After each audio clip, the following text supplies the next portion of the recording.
नाजरीन, ज़ेरे ज़मीन जौहरी शहर और यूरेनियम की कानें ईरान की एटमी सलाहियत और तनसीबात अमरीका और इसराइल समेत दुनिया भर के लिए वाज़ेह पैगाम है कि वो जौहरी सलाहियत में किसी से पीछे नहीं है। गुज़श्ता दिनों ईरान में आने वाले ज़लज़ले के बाद क़यास सराहियाँ की गई कि ईरान ने एटमी धमाका किया है, जिसकी वजह से ज़लज़ले के झटके महसूस किए गए। क़यास सराहियों के बाद ईरान की तरफ से किसी किस्म का बयान जारी नहीं किया गया, जिसके बाद ईरानी एटमी धमाकों के बारे में की जाने वाली क़यास सराहियाँ मज़ीद ज़ोर पकड़ गई।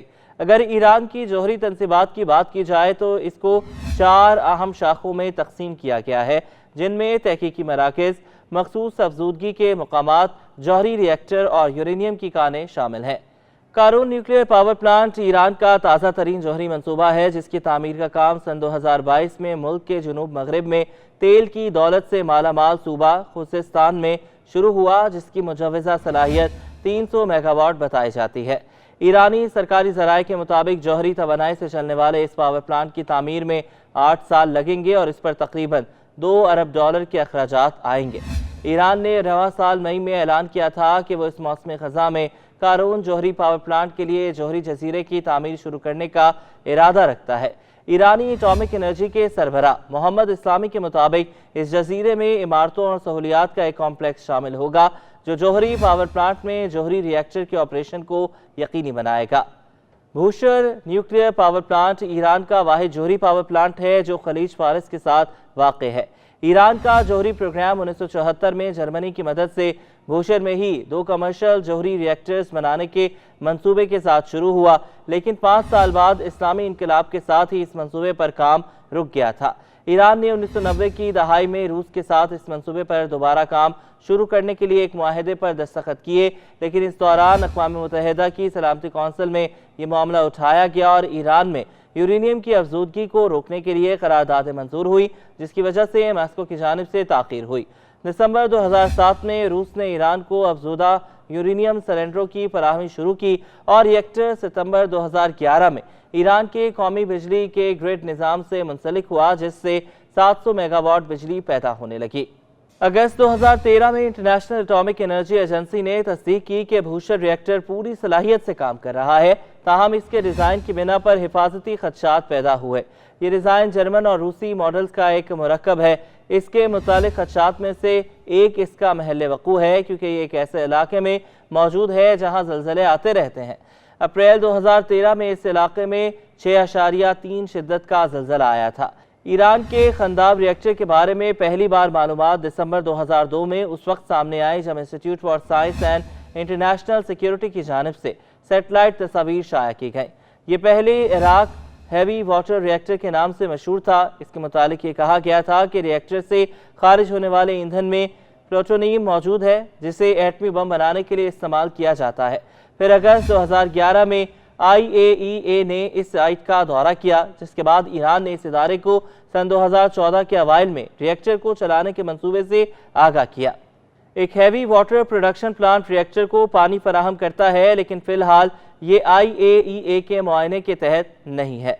ताहम एजेंसी सेटेलाइट से ली जाने वाली तस्वीर के जरिए इसकी निगरानी जारी रखे हुए है।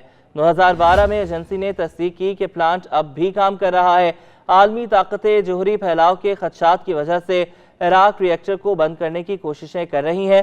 नवंबर 2013 में अमेरिका, रूस, चीन, बरतानिया, फ्रांस, जर्मनी और ईरान के दरमियान इसके जौहरी प्रोग्राम पर एक अबूरी मुआहदा तय पाया था। इस मुआहदे के तहत ईरान ने यूरेनियम की अफजूदगी और ज़ख़ीरा अंदोज़ी पर पाबंदियों के साथ साथ मुतादिद जौहरी मुकामात पर तनसीबात को बंद करने या तब्दील करने पर भी इत्तेफाक किया था। 2015 के मुश्तरका जामे प्लान ऑफ एक्शन के तहत ईरान ने रिएक्टर की मजीद तामीर रोक दी, इसका कुछ बुनियादी हिस्सा हटा दिया और इसे नाकाबिले इस्तेमाल बनाने के लिए कंक्रीट से भर दिया। ईरान ने बैनुल-अक़वामी जौहरी तवानाई एजेंसी को 2026 तक रिएक्टर को फ़ाल करने के अपने मंसूबे से आगाह किया, जो मुमकिना फैलाव के खदशात के बायस बैनुल-अक़वामी तवज्जो मबजूल कर रहा है। गार्जिन यूरेनियम की कान ईरान की अहम साइट है। ईरान ने दिसंबर 2010 में ऐलान किया था कि इसने पहली बार घरेलू सतह पर यूरेनियम ऐसे कंसनट्रेट, जिसे येलो केक कहा जाता है, तैयार किया है और इसे अफजूदगी के लिए तैयार रिएक्टर तक पहुंचाया है।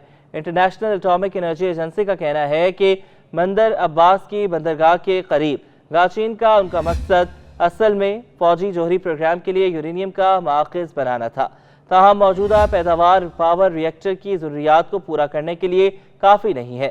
پہلے یہ سمجھا جا رہا تھا کہ ایران کے پاس یلو کیک کی محدود سپلائی ہے جو جنوبی افریقہ سے درآمد کی جاتی ہے، لیکن گاچین کان کے کھلنے کے ساتھ ہی تہران نے ساغند میں 2 نئی کانیں اور اردکان میں یلو کیک پروڈکشن پلانٹ کا اضافہ کیا۔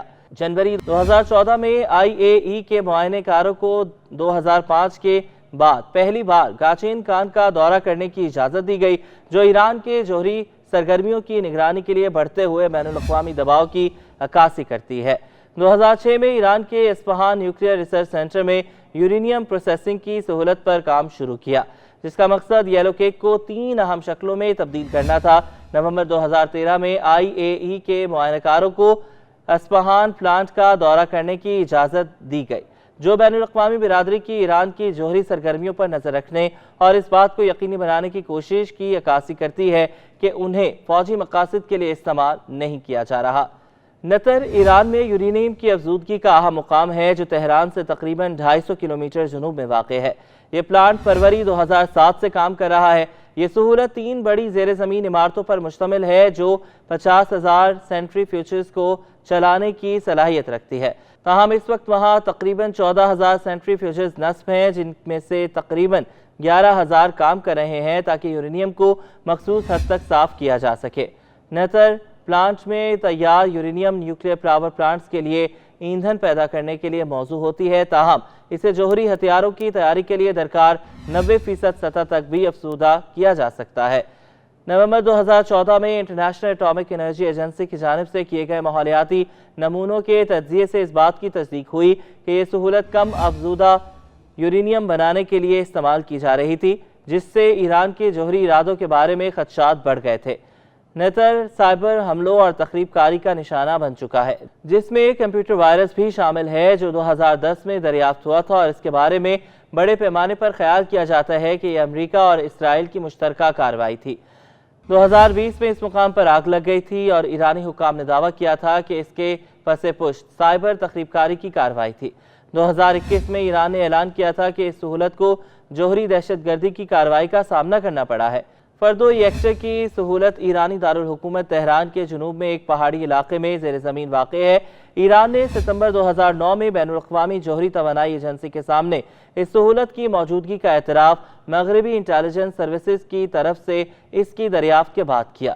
فردوں کو تقریباً 3,000 سینٹریفیوجز کے رکھنے کے لیے ڈیزائن کیا گیا۔ 2015 کے جوہری معاہدے joint comprehensive plan of action کے تحت ایران نے فردوں کو ایک تحقیقی مرکز میں تبدیل کرنے اور وہاں 15 سال کے لیے یورینیم کی افزودگی روکنے پر اتفاق کیا، جبکہ 2018 میں امریکہ کے معاہدے سے دستبردار ہونے کے بعد ایران نے افزودگی کی سرگرمیاں دوبارہ شروع کر دیں، جو 2021 تک 20% تک پہنچ گئی تھیں۔ نومبر 2022 میں ایران نے اپنی افزودگی کو 60% تک بڑھا دیا۔ اس یورینیم کو تہران میں طبی تحقیقی ریئیکٹر کے لیے بطور ایندھن استعمال کیا جاتا ہے اور یہ کینسر کے مریضوں کے علاج کے لیے ریڈیو آئسوٹوپس تیار کرتا ہے۔ اگرچہ ایران نے بڑی طاقتوں کے ساتھ عبوری جوہری معاہدے کے ایک حصے کے طور پر جنوری 2014 میں اس کی سرگرمیاں معطل کر دی تھیں، لیکن بعد میں ایران نے اسے دوبارہ شروع کیا۔ پارچین ملٹری سائٹ تہران کے جنوب میں واقع ہے اور یہ بنیادی طور پر گولہ باری، میزائل اور دھماکہ خیز مواد کی تحقیق، ترقی اور پیداوار کے لیے استعمال ہوتی ہے۔ 2004 کے بعد سے ہی ایران کے جوہری پروگرام میں اس سائٹ کے کردار کے بارے میں خدشات اٹھائے جا رہے ہیں۔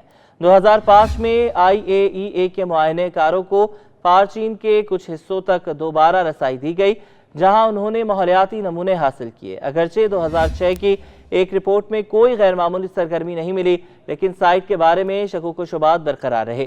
IAEA نے بار بار اس سہولت کا دورہ کرنے کی کوشش کی اور سن 2011 کے آخر میں نئی تعمیر کا مشاہدہ کیا۔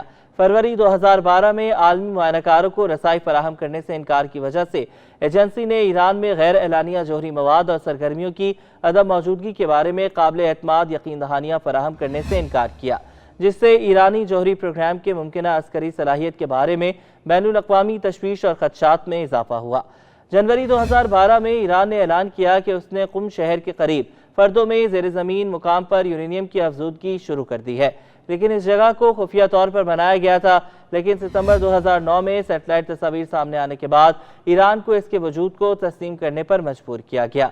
जून 2011 में ईरान ने IAEA को मुतला किया कि उसने दरमियानी दर्जे की अफज़ुदा यूरेनियम तैयार करने का मंसूबा बनाया है। ईरान ने इंदिया दिया था कि अफज़ुदा यूरेनियम को उसके तेहरान रिसर्च रिएक्टर के लिए ईंधन के तौर पर इस्तेमाल किया जाएगा, जो तिबी आइसोटॉप्स तैयार करता है। ताहम यूरेनियम को 20% से 90% तक अफज़ुदा किया जा सकता है, जो जौहरी हथियार बनाने के लिए दरकार होती है। नवंबर 2013 में तय पाने वाले अबूरी जौहरी मुआहिदे के तहत ईरान ने दरमियाने दर्जे की अफज़ुदा यूरेनियम की पैदावार बंद कर दी और अपने ज़ख़ीरे को कम खतरनाक शक्लों में तब्दील कर दिया। नवंबर 2014 में जारी होने वाली IAEA की ताज़ा तरीन रिपोर्ट में इस बात की तस्दीक की गई कि फर्दो साइट पर 5% तक अफज़ुदा यूरेनियम तैयार की जा रही है।